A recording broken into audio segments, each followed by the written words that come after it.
लेकर के विश्वामित्र आगे बढ़े हैं। और जाकर के विश्वामित्र जब पहुंचे हैं, अब भगवान राम ने जवाब दिया, ऐसा करो, तुम्हारा राक्षस यज्ञ पूर्ण नहीं होने देते थे, अब आप यज्ञ करो, मैं देखता हूं उन राक्षसों को। विश्वामित्र यज्ञ करने के लिए बैठ जाते हैं तो राक्षस फिर से परेशान करने लगे हैं। महाराज राक्षस जैसे ही आए, आज भगवान राम और लक्ष्मण ने धनुष उठाया है, ताड़िका का वध किया है, शिवाऊ का वध किया है, मरीच का वध किया है। आज राक्षसों का वध करने के बाद इधर धीरे धीरे समय बीतता जा रहा है। विश्वामित्र की सेवा कर रहे हैं भगवान राम लक्ष्मण दोनों भाई। इधर महाराज जनकपुरी में राजा जनक की एक पुत्री थी जिनका नाम था सीता। एक बार सीता जी घर की सफाई कर रही थी, झाड़ू लगा रही थी, तो महाराज के महल में एक धनुष रखा हुआ था। सीता जी जब सफाई करते करते उस धनुष के करीब पहुंची है तो सीता जी ने देखा है ये धनुष यहाँ पर बरसों से रखा हुआ है, इसके पास बहुत कचरा हो गया, बहुत गंदगी हो गई, मैं इसे उठा करके इसके नीचे से झाड़ू मार दूं। सीता जी ने एक हाथ से धनुष उठा लिया और उसके नीचे से झाड़ू लगा दिया है। महाराज जनक ने जब देखा तो जनक ने विचार किया, ये वर्षों से धनुष रखा हुआ, किसी ने इस धनुष को हिला भी नहीं पाया, लेकिन मेरी छोटी सी बेटी ने इस धनुष को उठा करके अलग रख दिया है।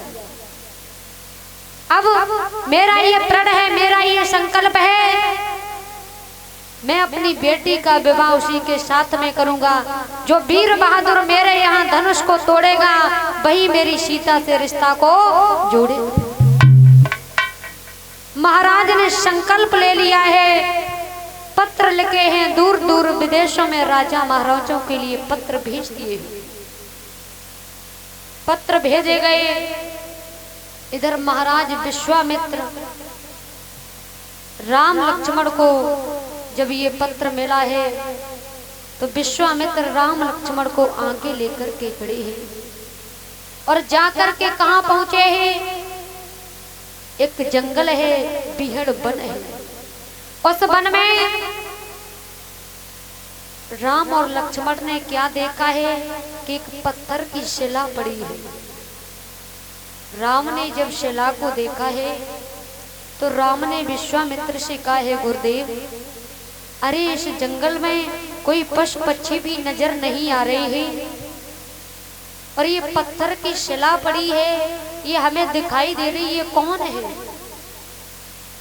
विश्वामित्र कहने लगे हैं, बेटा राम, अरे ये पत्थर की शिला कोई गैर नहीं है, ये पत्थर की शिला महाराज गौतम ऋषि की पत्नी अहिल्या है।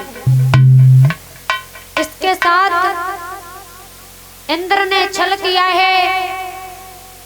जब इंद्र ने छल किया तो इसके पति ने इसे श्राप दे दिया। एक बार इंद्र ने चंद्रमा से कहा है कि तुम जाकर के मुर्गा का रूप धारण कर लेना और गौतम ऋषि के दरवाजे पर सुबह के 4 बजे आवाज दे देना।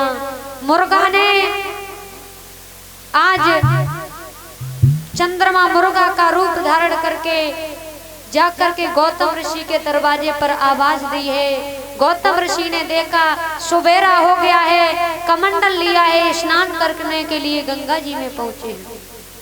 इधर इंद्र ने मौका पाया और अहिल्या के साथ छल कर दिया है। गौतम ऋषि को जब ये पता लगा है अहिल्या के साथ छल हुआ है, गौतम ऋषि ने श्राप दे दिया है, जा तूने मेरे साथ धोखा किया है, मैं तुझे श्राप देता हूं कि तू पत्थर की शिला हो जाए। बेटा राम, ये वही पत्थर की शिला यहाँ पर पड़ी है, तुम्हारे चरणों की धूल अगर इसे मिल जाए तो इसका कल्याण हो जाए। भगवान राम आगे बढ़े और जैसे ही अपने चरणों का स्पर्श कराया है, अहिल्या राम राम कहती हुई उठ करके खड़ी हो जाती है। बोलिए सियावर रामचंद्र भगवान।